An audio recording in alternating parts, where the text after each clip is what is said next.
നമസ്കാരം, goodness evening ന്യൂസിലേക്ക് സ്വാഗതം. പ്രധാന വാർത്തകൾ. കഞ്ചിക്കോട് ബ്രൂവറി അനുമതി അഴിമതി ആരോപണവുമായി പ്രതിപക്ഷം. ചരിത്രം കുറിച്ച് ISRO സ്പേസ് ഡോക്കിംഗ് എക്സ്പെരിമെന്റ് വിജയകരം. പ്രവർത്തനം അവസാനിപ്പിച്ച് ഹിൻഡൻബർഗ് റിസർച്ച്. അടച്ചുപൂട്ടിയത് ഇന്ത്യൻ കമ്പനികൾക്കെതിരെ ഗുരുതര ആരോപണങ്ങൾ ഉയർത്തിയ സ്ഥാപനം. അധികാര ദുർവിനിയോഗം നിയന്ത്രിച്ചില്ലെങ്കിൽ അപകടകരമായ പ്രത്യാഘാതം. മുന്നറിയിപ്പുമായി ജോ ബൈഡൻ. സക്കർബർഗിന്റെ പരാമർശം സമൻസ് അയക്കുവാൻ തീരുമാനിച്ചതിന് പിന്നാലെ മാപ്പ് ചോദിച്ച് മെറ്റ. വാർത്തകൾ വിശദമായി. പാലക്കാട് കഞ്ചിക്കോടുള്ള രാജ്യത്തെ മദ്യ ഉൽപ്പന്ന നിർമ്മാണ കമ്പനി ഒയാസിസ് ബ്രൂവറിക്ക് ലൈസൻസ് അടക്കം അനുവദിച്ചത് ടെൻഡർ അടക്കം മാനദണ്ഡങ്ങൾ പാലിച്ചാണെന്ന് എക്സൈസ് മന്ത്രി MP രാജേഷ്. കേന്ദ്ര സർക്കാർ അംഗീകരിച്ച കമ്പനിക്കാണ് ടെൻഡർ നൽകിയതെന്നും MP രാജേഷ് പറഞ്ഞു. എന്നാൽ അനുമതിക്ക് പിന്നിൽ അഴിമതി നടന്നിട്ടുണ്ടെന്ന ആരോപണവുമായി രമേശ് ചെന്നിത്തലയും മറ്റു പ്രതിപക്ഷ നേതാക്കളും രംഗത്ത് വന്നിരുന്നു. എനിക്ക് മനസ്സിലാക്കാൻ കഴിയുന്നതാണ്, പക്ഷെ ഗവൺമെന്റ് പുറത്തുവിടട്ടെ, അതാണ് ഞാൻ ആവശ്യപ്പെടുന്നത്. എനിക്ക് മനസ്സിലാക്കാൻ കഴിഞ്ഞിടത്തോളം ഇത്തരം യൂണിറ്റുകൾ അനുവദിക്കാൻ പാടില്ല എന്നുള്ളതാണ് മനസ്സിലാക്കിയത്. ഇപ്പൊ ഇന്ന് പത്രത്തിൽ കണ്ടത് പബ്ബുകൾ അനുവദിക്കാൻ വേണ്ടിയാണ് ഇങ്ങനെ ചെയ്യുന്നതെന്ന്. എനിക്ക് മനസ്സിലാവുന്നില്ല ഇതൊന്നും. ഇതെന്താണ് ഈ നാട്ടിൽ നടക്കുന്നത്? തന്നെയുമല്ല, അങ്ങനെ അനുവദിക്കണമെങ്കിൽ അതിന് ചില നടപടിക്രമങ്ങളില്ലേ? പാരിസ്ഥിതിക പഠനം നടത്തണം. പ്ലാച്ചിപ്പട സമരം നടത്തിയ ഇടതുപക്ഷം പ്ലാച്ചിപ്പട സമരം നടത്തിയ ആളുകളാണ്, കൊക്കോകോള പൊട്ടിച്ച ആളുകളാണ്. അതേ സ്ഥലത്താണ് ഇവിടെ ഇപ്പോൾ കോടിക്കണക്കിന് ലിറ്റർ ഭൂഗർഭ ജലം ഉപയോഗിച്ചുകൊണ്ടുള്ള ഡിസ്റ്റിലറി ആരംഭിക്കാൻ പോകുന്നത്. ഈ കമ്പനിക്ക് മാത്രം എങ്ങനെ അനുമതി കൊടുത്തു? ഇത് ടെൻഡർ വിളിച്ചിട്ടുണ്ടോ? ടെൻഡർ നടപടികൾ എന്താണ്? എന്ത് മാനദണ്ഡമാണ് സർക്കാർ ഈ കമ്പനിക്ക് മാത്രം ഡിസ്റ്റിലറിയും ബ്രൂവറിയും അനുവദിക്കാൻ ഉള്ള അനുവാദം കൊടുത്തത്? എക്സ്ട്രാ ന്യൂട്രൽ ആൽക്കഹോൾ നിർമ്മാണത്തിനായാണ് അനുമതി. ഇത് സംസ്ഥാനത്തെ മദ്യനയത്തിന്റെ ഭാഗമാണ്. പ്രദേശത്തും കൃഷിക്കും തൊഴിലവസരങ്ങൾക്കും ഇത് കാരണമാകും. എല്ലാ വശങ്ങളും പരിശോധിച്ചാണ് സർക്കാർ തീരുമാനമെന്നും MP രാജേഷ് പറഞ്ഞു. Kanjikode ethanol plant, multi feed distillation unit, Indian നിർമ്മിത വിദേശ മദ്യ bottling unit, brewery, malt spirit plant, winery plant എന്നിവ ആരംഭിക്കുന്നതിനാണ് ഒയാസിസ് കൊമേഴ്സ്യൽ പ്രൈവറ്റ് ലിമിറ്റഡ് എന്ന കമ്പനിക്ക് ഇന്നലെ മന്ത്രിസഭ അനുമതി നൽകിയത്. അനുമതിക്ക് പിന്നിൽ അഴിമതി ആരോപിച്ച് രമേശ് ചെന്നിത്തലയും പ്രതിപക്ഷ നേതാവും രംഗത്ത് വന്നിരുന്നു. പാരിസ്ഥിതിക പഠനം നടന്നിട്ടുണ്ടോ എന്നും ഒയാസിസിന് മാത്രം എങ്ങനെ അനുമതി കിട്ടിയെന്നും ടെൻഡർ ക്ഷണിച്ചോ എന്നും രമേശ് ചെന്നിത്തല ചോദിച്ചിരുന്നു. 2018 ബ്രൂവറി അനുവദിക്കാൻ ഒളിച്ചും പാത്തും സർക്കാർ നീക്കം നടത്തിയിരുന്നു. അത് പ്രതിപക്ഷം പൊളിച്ചതാണ്. തുടർഭരണത്തിന്റെ അഹങ്കാരത്തിലാണ് പിണറായി സർക്കാർ വീണ്ടും ബ്രൂവറി അനുമതി നൽകിയതെന്നായിരുന്നു VD സതീശന്റെ വിമർശനം. 26 വർഷമായി സംസ്ഥാനത്ത് മദ്യനിർമ്മാണശാലകൾ അനുവദിക്കുന്നില്ല. ആരെങ്കിലും അപേക്ഷിച്ചാൽ മദ്യനിർമ്മാണശാലകൾ അനുവദിക്കേണ്ടതില്ലെന്നും 1999 നയപരമായ തീരുമാനം എടുത്തിട്ടുണ്ടെന്നും പറഞ്ഞ് നിരസിക്കുകയായിരുന്നു പതിവ്. ഇത് ഈ എക്സ്ട്രാ ന്യൂട്രൽ ആൽക്കഹോൾ കേരളത്തിൽ ഉൽപ്പാദിപ്പിക്കും എന്ന കാര്യം കഴിഞ്ഞ വർഷത്തെ മദ്യനയത്തിൽ പ്രഖ്യാപിച്ച കാര്യമാണ്. കഴിഞ്ഞ വർഷത്തെ മദ്യനയത്തിൽ .24 പാര 24 ഇക്കാര്യം വ്യക്തമായി പറഞ്ഞിട്ടുണ്ട്.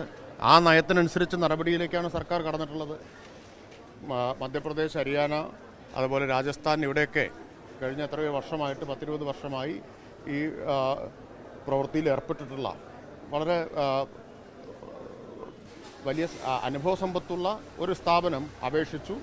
എല്ലാ പരിശോധനകളും നടത്തി അവർക്ക് എല്ലാ നിയമവും അനുസരിച്ച് ഇത് ആരംഭിക്കുന്നതിനുള്ള പ്രാരംഭാനുമതിയാണ് മന്ത്രിസഭ നൽകിയിട്ടുള്ളത്. മാത്രമല്ല, കേന്ദ്ര ഗവൺമെൻറ് ഷോർട്ട് ലിസ്റ്റ് ചെയ്തിട്ടുള്ള സ്ഥാപനവുമാണിത്. കേന്ദ്ര ഗവൺമെൻറ്റിൻ്റെ തന്നെ പ്രഖ്യാപിതമായ ലക്ഷ്യം പെട്രോളിനും ഡീസലിനും 25% വരെ എത്തനോൾ ബ്ലെൻഡിങ് 2025 ആകുമ്പോഴേക്കും കൊണ്ടുവരണം എന്നതാണ്. അപ്പം അതിനു വേണ്ടിയിട്ട് കേന്ദ്ര ഗവൺമെൻറ് തന്നെ പ്രൊമോട്ട് ചെയ്യുന്നുണ്ട് ഇത്തരം സ്ഥാപനങ്ങളെ. അവർ ഷോർട്ട് ലിസ്റ്റ് ചെയ്തൊരു കമ്പനിയുമാണ്.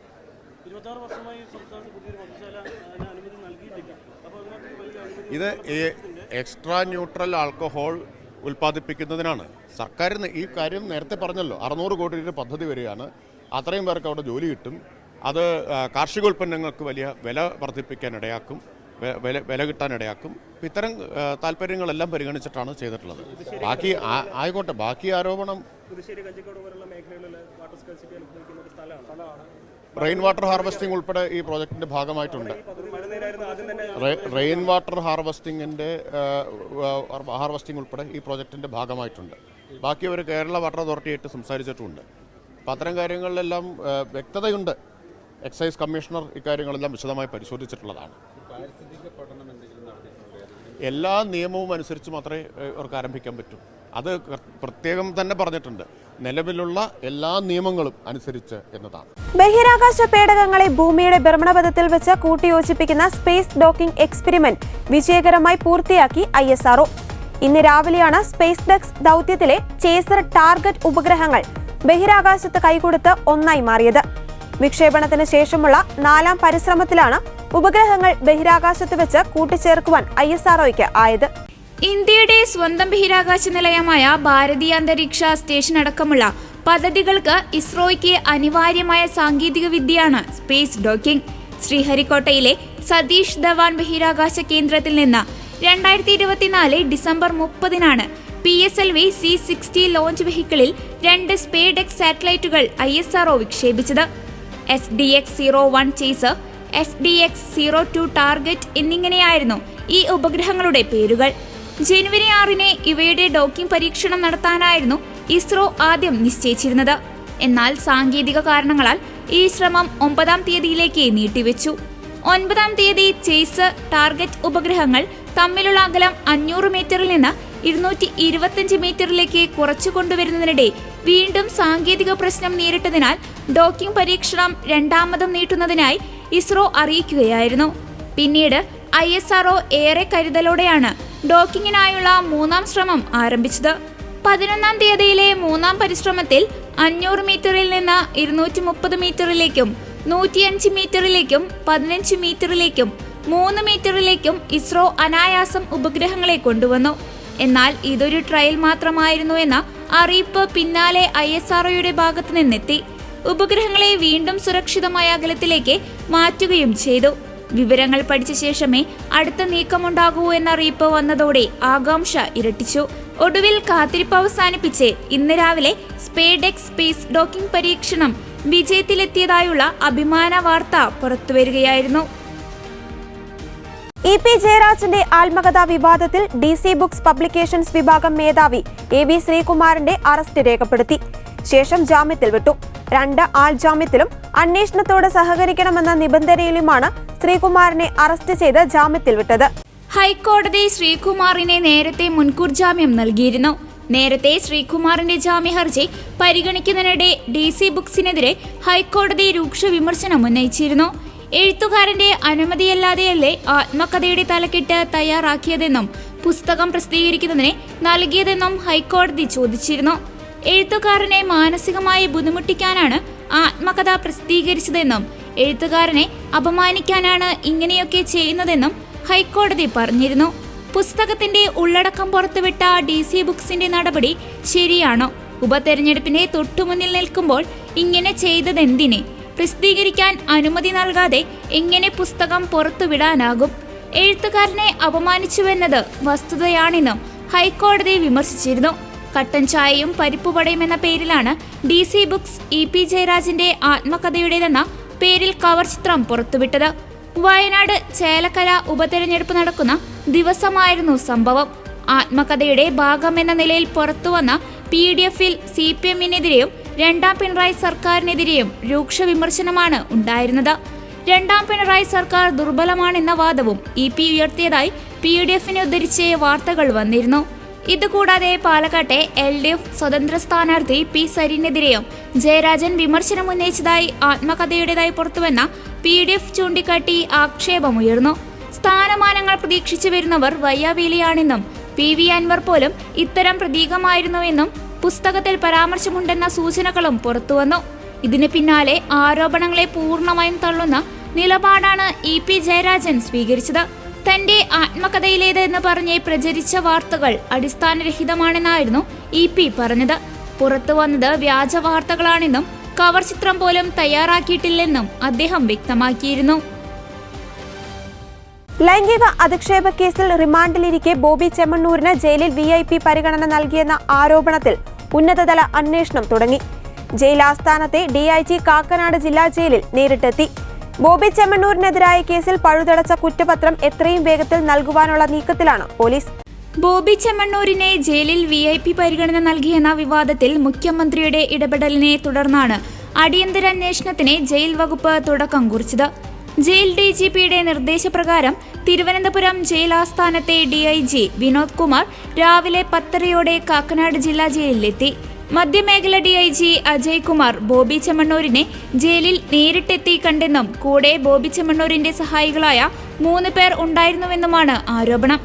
3 പേരുമായി ജയിലിനകത്ത് ബോബി ചെമ്മണ്ണൂരിനെ മുഖാമുഖം സംസാരിക്കാൻ അവസരമൊരുക്കി. ജയിലിൽ നിന്ന് ഫോൺ വിളിക്കാൻ 200 രൂപ കൊടുത്തു തുടങ്ങിയ ആരോപണങ്ങളുണ്ട്. ഇതിലെല്ലാമാണ് വിശദമായ അന്വേഷണം. അതേസമയം ഹണി റോസിനെതിരെ ബോബി ചെമ്മണ്ണൂർ അശ്ലീല പരാമർശം നടത്തിയെന്ന കേസിൽ അന്വേഷണം ഉടൻ പൂർത്തിയാക്കാനുള്ള ശ്രമത്തിലാണ് പോലീസ്. കോടതി വിമർശനം കൂടി ഉയർന്ന പശ്ചാത്തലത്തിലാണ് പോലീസിന്റെ നീക്കം. 2 ആഴ്ചയ്ക്കുള്ളിൽ കുറ്റപത്രം സമർപ്പിക്കുകയാണ് ലക്ഷ്യം. ഡിജിറ്റൽ തെളിവുകളുള്ള കേസായതിനാൽ മറ്റ് തെളിവുകൾ പോലീസ് തേടുന്നില്ല. ഹണി റോസിന്റെ പരാതിയിൽ സോഷ്യൽ മീഡിയയിലൂടെ അധിക്ഷേപ കമന്റിട്ട 20 പേരിൽ ഒരാളുടെ അറസ്റ്റ് മാത്രമാണ് രേഖപ്പെടുത്തിയത്. കൂടുതൽ അറസ്റ്റ് വരും ദിവസങ്ങളിൽ ഉണ്ടാകും. അധിക്ഷേപ പരാമർശം പ്രചരിപ്പിച്ച യൂട്യൂബ് ചാനലുകൾക്കെതിരെയും നടപടി വരും. സ്ത്രീകൾക്കെതിരെ ദ്വയാർത്ഥ പ്രയോഗങ്ങളും അധിക്ഷേപങ്ങളും നടത്തുന്നവർക്കെതിരെ മുന്നറിയിപ്പ് എന്ന രീതിയിൽ കൂടിയാണ് പോലീസ് ഈ കേസിനെ സമീപിച്ചിരിക്കുന്നത്. മുഖ്യമന്ത്രി പിണറായി വിജയനെ സ്തുതിച്ചുകൊണ്ട് സെക്രട്ടേറിയറ്റിലെ ഇടത് സംഘടനാ പ്രവർത്തകർ തയ്യാറാക്കിയ വാഴ്ത്തുപാട്ട് മുഖ്യമന്ത്രിയുടെ സാന്നിധ്യത്തിൽ തന്നെ പാടി അവസാനിപ്പിച്ചു. കേരള സെക്രട്ടേറിയറ്റ് എംപ്ലോയീസ് അസോസിയേഷൻ സുവർണ ജൂബിലി മന്ദിരത്തിന്റെ ഉദ്ഘാടനം മുഖ്യമന്ത്രി നിർവഹിച്ചതിന് പിന്നാലെയാണ് വാഴ്ത്തുപാട്ട് ആരംഭിച്ചത്. എന്നാ അങ്ങനെയാണെങ്കിൽ പാട്ടുണ്ടാക്കിയാൽ എൻ്റെ അടുത്ത് വരട്ടെ, ഇതുവരെ വന്നിട്ടില്ല. അതാണ് ഞാൻ പറഞ്ഞത്. ഇത് ഇങ്ങനെയൊരു കാര്യം വരുമ്പം തന്നെ ഈ സകലമാന കുറ്റങ്ങളും എൻ്റെ തലയിൽ ചാർത്താൻ ശ്രമിച്ചുകൊണ്ടിരിക്കുന്ന ഒരു കൂട്ടർ നമ്മുടെ നാട്ടിലുണ്ടല്ലോ. അങ്ങനെ ആളുകൾക്ക് വല്ലാത്ത വിഷമം സ്വാഭാവികമായിട്ടുണ്ടാവും. അതങ്ങനെയേ കാണേണ്ടതായിട്ടുള്ളൂ. അതല്ലാതെ ഞങ്ങളാരും വ്യക്തിപൂജക്ക് നിന്ന് കൊടുക്കുന്നയാളല്ല. വ്യക്തിപൂജയുടെ ഭാഗമായിട്ട് നിങ്ങൾ പറയുന്ന രീതിയിൽ ഏതെങ്കിലും കാര്യങ്ങൾ ആർക്കും നേടാനും കഴിയുന്നില്ല. സെൻട്രൽ സ്റ്റേഡിയത്തിൽ തയ്യാറാക്കിയ വേദിയിലേക്ക് മുഖ്യമന്ത്രി എത്തും മുൻപ് തന്നെ അവതാരകർ അണിനിരുന്ന് ഗാനാലാപനം തുടങ്ങിയിരുന്നു. പിന്നീട് മുഖ്യമന്ത്രി വേദിയിലേക്ക് വരുമ്പോഴും ഇത് തുടർന്നു. മുഖ്യമന്ത്രി സദസ്സിന്റെ പുറകിൽ നിന്ന് നടന്ന് വേദിയിലെ കസേരയിൽ വന്നിരുന്ന ശേഷവും തുടർന്ന ഗാനാലാപനം മുഖ്യമന്ത്രിയുടെ സാന്നിധ്യത്തിലാണ് അവസാനിപ്പിച്ചത്. സെക്രട്ടേറിയറ്റിലെ ഇടത് സംഘടനാ പ്രവർത്തകരായ സ്ത്രീകളും പുരുഷന്മാരുമടക്കം 100ഓളം പേർ ചേർന്നാണ് ഗാനം ആലപിച്ചത്. നിരന്തരം തന്നെ അധിക്ഷേപിക്കുന്നതിനിടെ ആരെങ്കിലും പുകഴ്ത്തുന്നത് നല്ലതല്ലേ എന്ന നിലപാടാണ് മുഖ്യമന്ത്രി ഇന്നലെ സ്വീകരിച്ചത്. വല്ലാതെ അധിക്ഷേപിച്ചു കൊണ്ടിരിക്കുമ്പോൾ ലേശം പുകഴ്ത്തൽ വന്നാൽ അത് നിങ്ങൾക്ക് അസ്വാസ്ഥ്യം ഉണ്ടാക്കുമെന്ന കാര്യത്തിൽ എനിക്ക് സംശയമില്ല. സകലമാന കുറ്റങ്ങളും എന്റെ തലയിൽ ചാർത്താൻ ശ്രമിക്കുന്ന ചില കൂട്ടരുണ്ടല്ലോ, അവർക്ക് വല്ലാത്ത വിഷമം സ്വാഭാവികമായിട്ടുണ്ടാകും. ഞങ്ങളാരും വ്യക്തിപൂജയ്ക്ക് നിന്ന് കൊടുക്കില്ല. വ്യക്തിപൂജ നടത്തി ആർക്കെങ്കിലും എന്തെങ്കിലും കാര്യം നേടിയെടുക്കാനാകുമില്ലെന്നും മുഖ്യമന്ത്രി വാർത്താ സമ്മേളനത്തിൽ പറഞ്ഞു. അതേസമയം മുഖ്യമന്ത്രി പിണറായി വിജയനെ കുറിച്ച് സ്തുതിഗീതം എഴുതിയ കവിക്ക് സർക്കാർ സഹായം നൽകിയതായി റിപ്പോർട്ട്. ക്ലറിക്കൽ അസിസ്റ്റന്റ് വിരമിച്ച ചിത്രസേനനെ ധനവകുപ്പിൽ സ്പെഷ്യൽ മെസ്സഞ്ചറായി നിയമനം നൽകുകയായിരുന്നു. ഇയാളുടെ നിയമനത്തിലും ദുരൂഹതയുണ്ടെന്ന വിവരവും പുറത്തു വന്നിരുന്നു. പുനർനിയമനം ആവശ്യപ്പെട്ട് ചിത്രസേനൻ അപേക്ഷ നൽകുന്നത് കഴിഞ്ഞ വർഷം ഏപ്രിൽ 25-നാണ്. നിയമനം നൽകി ഉത്തരവിറക്കിയത് 24-നും. അപേക്ഷ നൽകുന്നതിന് മുമ്പ് ദിവസവേതന നിയമനം നൽകിയിരുന്നു. അതേസമയം ഇയാളുടെ ഫയൽ നീക്കിയത് ഇടതു സംഘടനാ സെക്രട്ടറിയായ ഉദ്യോഗസ്ഥനാണെന്നും പുറത്തു വന്നിട്ടുണ്ട്. എന്നെ കുറിച്ചാണ് ആരെങ്കിലും ഇതുപോലൊരു കവിത എത്തി പാടുവാണെങ്കിൽ ഞാൻ ഓടി രക്ഷപ്പെടും. അത് കേൾക്കാതിരിക്കാൻ വേണ്ടിയിട്ട് ഓടി രക്ഷപ്പെടും. കാരണം ഇത് ഉണ്ടാക്കി വന്നവന്റെ ഉദ്ദേശം എന്താണെന്നെങ്കിലും നമുക്ക് മനസ്സിലാക്കണ്ടേ. അത് ഈ കാലഘട്ടത്തിൽ ഏറ്റവും അൺപോപ്പുലറായി നിൽക്കുന്ന, ജനവിരുദ്ധനായി നിൽക്കുന്ന ഒരു മുഖ്യമന്ത്രിയെ കുറിച്ച് ഇതുപോലെ കവിത എഴുതിയെന്നവരെ ഒരു നല്ല നമസ്കാരം അവർക്ക് പറയണത്രേ. മഹാരാഷ്ട്ര നിയമസഭാ തെരഞ്ഞെടുപ്പ് സംബന്ധിച്ച് ഇപ്പോഴും സംശയങ്ങൾ തീർന്നിട്ടില്ലെന്ന് കോൺഗ്രസ് നേതാവും MP-യുമായ രാഹുൽ ഗാന്ധി. തെരഞ്ഞെടുപ്പിനിടെ 1 കോടി വോട്ടർമാരെ പുതുതായി ചേർത്തത് സംശയാസ്പദമാണെന്നും വോട്ടർമാരുടെ പട്ടിക പുറത്തുവിടുവാനുള്ള കടമ തെരഞ്ഞെടുപ്പ് കമ്മീഷനുണ്ടെന്നും രാഹുൽ ഗാന്ധി വ്യക്തമാക്കി. വോട്ടർമാരുടെ എണ്ണത്തിലുണ്ടായ കുതിച്ചുചാട്ടത്തെക്കുറിച്ച് വിശദീകരിക്കാൻ തെരഞ്ഞെടുപ്പ് കമ്മീഷനാകണമെന്നും രാഹുൽ ഗാന്ധി കൂട്ടിച്ചേർത്തു. നമ്മുടെ തിരഞ്ഞെടുപ്പ് സംവിധാനത്തിൽ ഗുരുതരമായ പ്രശ്നങ്ങളുണ്ടെന്നും ഹരിയാന നിയമസഭാ തെരഞ്ഞെടുപ്പിന്റെ വോട്ടിംഗ് വിവരങ്ങൾ വേണമെന്നും രാഹുൽ പറഞ്ഞു. പുതിയ കോൺഗ്രസ് ഓഫീസ് ഉദ്ഘാടനത്തിന് ശേഷം നടന്ന ചടങ്ങിലായിരുന്നു രാഹുലിന്റെ പ്രസ്താവന. വോട്ടർ പട്ടിക പാർട്ടിക്ക് നൽകാൻ തെരഞ്ഞെടുപ്പ് കമ്മീഷൻ വിസമ്മതിച്ചു. ഇതുകൊണ്ട് എന്താണ് അവർ ഉദ്ദേശിക്കുന്നതെന്ന് മനസ്സിലാകുന്നില്ലെന്നും രാഹുൽ ഗാന്ധി പറഞ്ഞു. അതിനിടെ കഴിഞ്ഞ ദിവസമാണ് രാഹുൽ ഗാന്ധി മോഹൻ ഭാഗവതിന്റെ പരാമർശത്തിനെതിരെ രംഗത്തെത്തിയത്. RSS മേധാവി 1947 സ്വാതന്ത്ര്യം ലഭിച്ചില്ല എന്നാണ് പറഞ്ഞത്. രാമക്ഷേത്ര നിർമ്മാണത്തിന് ശേഷമാണ് സ്വാതന്ത്ര്യം കിട്ടിയതെന്ന് മോഹൻ ഭാഗവത് പറയുന്നു. ഇതിലൂടെ ഭരണഘടനാ സ്വാതന്ത്ര്യത്തിന്റെ പ്രതീകമല്ല എന്നാണ് മോഹൻ ഭാഗവത് പറഞ്ഞു വെക്കുന്നതെന്നും രാഹുൽ ഗാന്ധി വിമർശിച്ചു. ഭരണഘടന എന്ന കോൺഗ്രസിന്റെ ആശയവും RSSന്റെ പ്രത്യയശാസ്ത്രവും തമ്മിലാണ് ഇപ്പോൾ പോരാട്ടമെന്നും രാഹുൽ പറഞ്ഞു. രാജ്യത്ത് ഇപ്പോൾ ഏകാധിപത്യത്തിനാണ് മുൻതൂക്കം. ഇതിനെല്ലാം തടയിടാൻ കോൺഗ്രസിന് മാത്രമേ കഴിയുകയുള്ളൂ എന്നും രാഹുൽ പറഞ്ഞു. തുടർന്ന് പ്രസംഗിച്ച മല്ലികാർജുൻ ഖാർഗെ പുതിയ ആസ്ഥാന മന്ദിരത്തിലെ ലൈബ്രറി ഹാളിനെ മൻമോഹൻ സിംഗിന്റെ പേര് നൽകുകയാണെന്ന് അറിയിച്ചു. US ആസ്ഥാനമായ ഇൻവെസ്റ്റ്മെന്റ് റിസർച്ച് ഹിൻഡൻബർഗ് പ്രവർത്തനം അവസാനിപ്പിക്കുന്നു. സ്ഥാപകൻ നേറ്റ് ആൻഡേഴ്സൺ ആണ് ഇക്കാര്യം അറിയിച്ചത്. അദാനി ഗ്രൂപ്പിനെതിരെയും US കമ്പനിയായ നിക്കോളയ്ക്കുമെതിരെ ഹിൻഡൻബർഗ് പുറത്തുവിട്ട റിപ്പോർട്ട് വലിയ വിവാദങ്ങൾക്കും ചർച്ചകൾക്കും വഴിവെച്ചിരുന്നു. എന്തുകൊണ്ടാണ് സ്ഥാപനത്തിന്റെ പ്രവർത്തനം അവസാനിപ്പിക്കുന്നതെന്ന് ആൻഡേഴ്സൺ വ്യക്തമാക്കിയിട്ടില്ല. പ്രത്യേകിച്ച് ഒരു കാരണവുമില്ല. എന്തെങ്കിലും ഭീഷണിയോ ആരോഗ്യ പ്രശ്നമോ വ്യക്തിപരമായ വലിയ വിഷയങ്ങളോ ഒന്നുമില്ല. ഹിൻഡൻബർഗിനെ എന്റെ ജീവിതത്തിലെ ഒരു അധ്യായമായാണ് കണക്കാക്കുന്നത്, അല്ലാതെ എന്നെ നിർവചിക്കുന്ന മുഖ്യമായ സംഗതി ആയല്ലെന്ന് ആൻഡേഴ്സൺ കൂട്ടിച്ചേർത്തു. 2024 ജനുവരി 24 അദാനി ഗ്രൂപ്പിനെതിരെ ഗുരുതര ആരോപണങ്ങൾ ഉയർത്തിക്കൊണ്ട് ഹിൻഡൻബർഗ് റിപ്പോർട്ട് പുറത്തുവന്നത്. Adani group how the world's third richest man is pulling the largest con in corporate history എന്നായിരുന്നു റിപ്പോർട്ടിന്റെ തലക്കെട്ട്. അദാനി ഗ്രൂപ്പിന്റെ കമ്പനി അക്കൗണ്ടിങ്ങിലും കോർപ്പറേറ്റ് ഭരണ സംവിധാനത്തിലും ഗുരുതര പ്രശ്നങ്ങളുണ്ടെന്നായിരുന്നു റിപ്പോർട്ടിൽ പറഞ്ഞിരുന്നത്. അദാനി എന്റർപ്രൈസിനെ 8 വർഷത്തിനിടെ 5 ചീഫ് ഫിനാൻഷ്യൽ ഓഫീസർമാർ വന്നത് അക്കൗണ്ടിങ്ങിലെ പ്രശ്നങ്ങളുടെ സൂചനയാണെന്നും വിപണിയിൽ വലിയ തോതിൽ കൃത്രിമം നടക്കുന്നുവെന്നും ആരോപണത്തിലുണ്ടായിരുന്നു. ഗ്രൂപ്പിലെ ലിസ്റ്റ് ചെയ്ത 7 കമ്പനികളുടെ മൂല്യം ഊതിപ്പെരുപ്പിച്ചതാണെന്നും റിപ്പോർട്ടിൽ പറഞ്ഞിരുന്നു. റിപ്പോർട്ട് പുറത്തെത്തിയതോടെ വിഷയം പാർലമെന്റിനകത്തും പുറത്തും പ്രതിപക്ഷം ഏറ്റെടുത്തു. ഓഹരി വിപണിയിൽ അദാനി ഗ്രൂപ്പിനെ വലിയ തിരിച്ചടി നേരിടുകയും ചെയ്തു. 2017 ഹിൻഡൻബർഗ് സ്ഥാപിതമാകുന്നത്. കോർപ്പറേറ്റ് തട്ടിപ്പുകളും കമ്പനികളുടെ ക്രമക്കേടുകളും വെളിപ്പെടുത്തിയ ഹിൻഡൻബർഗ് ചുരുങ്ങിയ കാലം കൊണ്ടുതന്നെ വലിയ ശ്രദ്ധ നേടിയിരുന്നു. താൻ ചെയ്തുകൊണ്ടിരുന്ന ജോലി വ്യക്തിപരമായ നഷ്ടങ്ങൾ ഉണ്ടാക്കിയിരുന്നെന്നും ഇനി മുതൽ കുടുംബവുമായി കൂടുതൽ സമയം ചെലവഴിക്കാനും ഹോബികളെ പിന്തുടരാനും യാത്രകൾ നടത്താനുമാണ് താല്പര്യപ്പെടുന്നതെന്നും ആൻഡേഴ്സൺ പറയുന്നു. ഉലയേണ്ടവ എന്ന് ഞങ്ങൾക്ക് ബോധ്യമുണ്ടായിരുന്ന ചില സാമ്രാജ്യങ്ങളെ തങ്ങൾ ഉലച്ചുവെന്നും ഹിൻഡൻബർഗിന്റെ വെബ്സൈറ്റിൽ പങ്കുവച്ച കുറിപ്പിൽ ആൻഡേഴ്സൺ കൂട്ടിച്ചേർത്തു. 2024 പൊതു തെരഞ്ഞെടുപ്പിനെ കുറിച്ചുള്ള മാർക്ക് സക്കർബർഗിന്റെ പരാമർശത്തെ ചൊല്ലിയുള്ള വിവാദങ്ങൾക്കിടെ ഇന്ത്യയോട് മാപ്പ് ചോദിച്ചു മെറ്റ ഇന്ത്യയുടെ പബ്ലിക് പോളിസി വിഭാഗം വൈസ് പ്രസിഡന്റ് ശിവനാഥ് തുക്രലാണ് മാപ്പപേക്ഷയുമായി രംഗത്തെത്തിയത്. വിഷയത്തിൽ മെറ്റയ്ക്ക് സമൻസ് അയക്കുവാൻ കഴിഞ്ഞ ദിവസം ചേർന്ന പാർലമെന്ററി സമിതി തീരുമാനിച്ചിരുന്നു. ഇതിന് പിന്നാലെയാണ് മെറ്റയുടെ മാപ്പപേക്ഷ. 2024 തെരഞ്ഞെടുപ്പിൽ അധികാരത്തിലിരുന്ന പല പാർട്ടികളും വീണ്ടും തെരഞ്ഞെടുക്കപ്പെട്ടില്ല എന്ന മാർക്കിന്റെ നിരീക്ഷണം പല രാജ്യങ്ങളിലും സംഭവിച്ചു. പക്ഷേ ഇന്ത്യയിൽ അങ്ങനെയല്ല. മാർക്കിന്റെ ഭാഗത്തുനിന്ന് വന്ന ഈ അശ്രദ്ധമായ തെറ്റിനെ ഞങ്ങൾ ക്ഷമ ചോദിക്കാൻ ആഗ്രഹിക്കുന്നു. ഇന്ത്യ മെറ്റയുടെ ഏറ്റവും പ്രധാനപ്പെട്ട രാജ്യമായി തുടരുമെന്നും ശിവനാഥ് തുക്രൽ കേന്ദ്രമന്ത്രി അശ്വിനി വൈഷ്ണവിന്റെ പോസ്റ്റിനു താഴെ കുറിച്ചു. 2024 ഇന്ത്യൻ പൊതു തെരഞ്ഞെടുപ്പിനെ കുറിച്ച് മാർക്ക് സക്കർബർഗ് നടത്തിയ പരാമർശവുമായി ബന്ധപ്പെട്ട് നേരത്തെ മെറ്റയ്ക്ക് സമൻസ് അയക്കാൻ പാർലമെന്ററി സമിതി തീരുമാനിച്ചിരുന്നു. വ്യാജ വിവരം പ്രചരിപ്പിച്ചതിനാണ് സമൻസ് അയക്കുന്നതെന്നാണ് communication and IT standing committee chairman Nishikant Dubey MP പറഞ്ഞത്.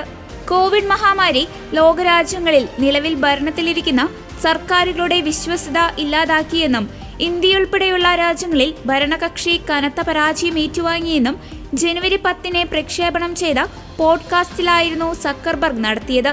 2024 തെരഞ്ഞെടുപ്പുകളിൽ ഇന്ത്യയടക്കം മിക്ക രാജ്യങ്ങളിലും ഭരണകക്ഷി തോൽവി നേരിട്ടുന്ന തരത്തിലായിരുന്നു പരാമർശം. സക്കർബർഗിന്റെ പരാമർശത്തെ തിരുത്തി കേന്ദ്രമന്ത്രി അശ്വിനി വൈഷ്ണവ് കഴിഞ്ഞ ദിവസം തന്നെ രംഗത്തെത്തിയിരുന്നു. സക്കർബർഗിന്റെ അവകാശവാദം തെറ്റാണെന്ന് പറഞ്ഞ് എക്സിൽ അശ്വിനി വൈഷ്ണവ് പോസ്റ്റിട്ടു. ലോകത്തെ ഏറ്റവും വലിയ ജനാധിപത്യ രാജ്യമായ ഇന്ത്യയിൽ 2024 തെരഞ്ഞെടുപ്പ് നടന്നു. പ്രധാനമന്ത്രി നരേന്ദ്രമോദിയുടെ നേതൃത്വത്തിലുള്ള NDA സർക്കാരിൽ ജനങ്ങൾ ഒരിക്കൽ കൂടി വിശ്വാസമർപ്പിച്ചുവെന്നും വൈഷ്ണവ് കുറിച്ചു. കോവിഡ് മഹാമാരിക്ക് ശേഷം വിവിധ രാജ്യങ്ങളിലെ സർക്കാരുകളോട് ജനങ്ങൾക്കുള്ള വിശ്വാസം നഷ്ടപ്പെട്ടെന്ന് പറഞ്ഞ സക്കർബർഗ് അതിനുദാഹരണമായാണ് 2024 ഇന്ത്യയിലും ഭരണകക്ഷി പരാജയപ്പെട്ടെന്ന് പറഞ്ഞത്. സക്കർബർഗിൽ നിന്ന് വ്യാജവിവരം പ്രചരിച്ചത് ഖേദകരമാണെന്നും സത്യവും വിശ്വാസ്യതയും ഉയർത്തിപ്പിടിക്കണമെന്നും മെറ്റയെ ടാഗ് ചെയ്ത് കേന്ദ്രമന്ത്രി കുറിച്ചിരുന്നു. മുല്ലപ്പെരിയാർ അണക്കെട്ടിന്റെ സുരക്ഷാ കാര്യങ്ങളുമായി ബന്ധപ്പെട്ട വിഷയങ്ങൾ ദേശീയ ഡാം സുരക്ഷാ അതോറിറ്റിക്ക് കൈമാറി. അണക്കെട്ടുമായി ബന്ധപ്പെട്ട വിഷയങ്ങൾ പരിഗണിക്കുവാൻ പുതിയ മേൽനോട്ട സമിതിയും കേന്ദ്രം രൂപവൽക്കരിച്ചു. ദേശീയ ഡാം സുരക്ഷാ അതോറിറ്റി ചെയർമാനാണ് സമിതിയുടെ പുതിയ അധ്യക്ഷൻ. ദേശീയ ഡാം സുരക്ഷാ അതോറിറ്റി ചെയർമാനാണ് സമിതിയുടെ പുതിയ അധ്യക്ഷൻ. കേരളത്തിന്റെയും തമിഴ്നാടിന്റെയും പ്രതിനിധികൾ സമിതിയിൽ അംഗങ്ങളാണ്. മുല്ലപ്പെരിയാർ അണക്കെട്ടിന്റെ സുരക്ഷ ഉൾപ്പെടെയുള്ള വിഷയങ്ങൾ ഡാം സുരക്ഷാ അതോറിറ്റിക്ക് കൈമാറുമെന്ന് നേരത്തെ കേന്ദ്ര ജല കമ്മീഷൻ സുപ്രീം കോടതിയെ അറിയിച്ചിരുന്നു.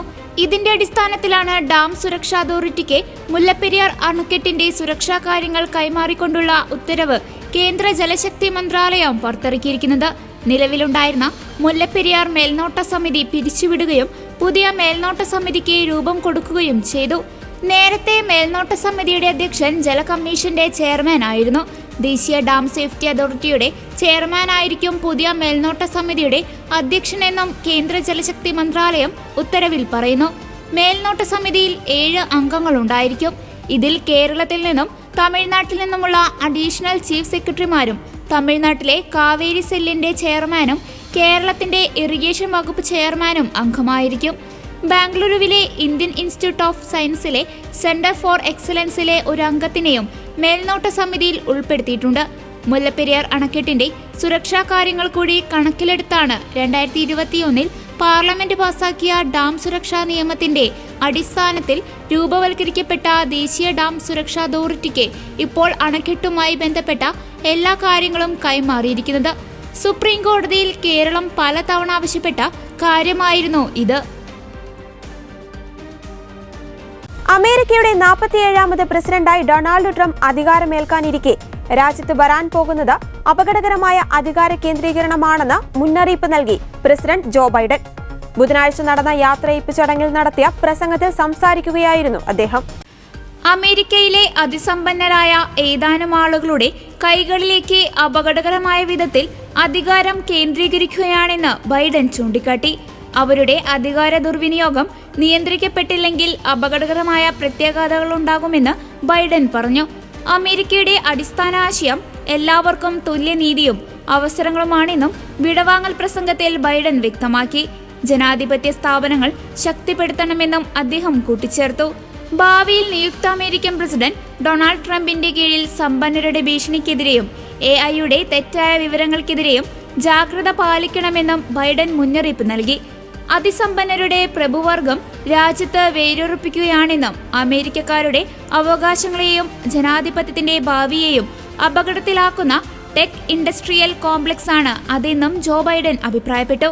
പ്രസിഡന്റിന്റെ ഓഫീസായ ഓവൽ ഓഫീസിൽ സംസാരിക്കവെയാണ് ചുരുക്കം ചിലർക്കിടയിൽ അധികാരവും സമ്പത്തും കുമിഞ്ഞുകൂടുന്നതിനെക്കുറിച്ചുള്ള തന്റെ ആശങ്കകൾ ബൈഡൻ പങ്കുവച്ചത്.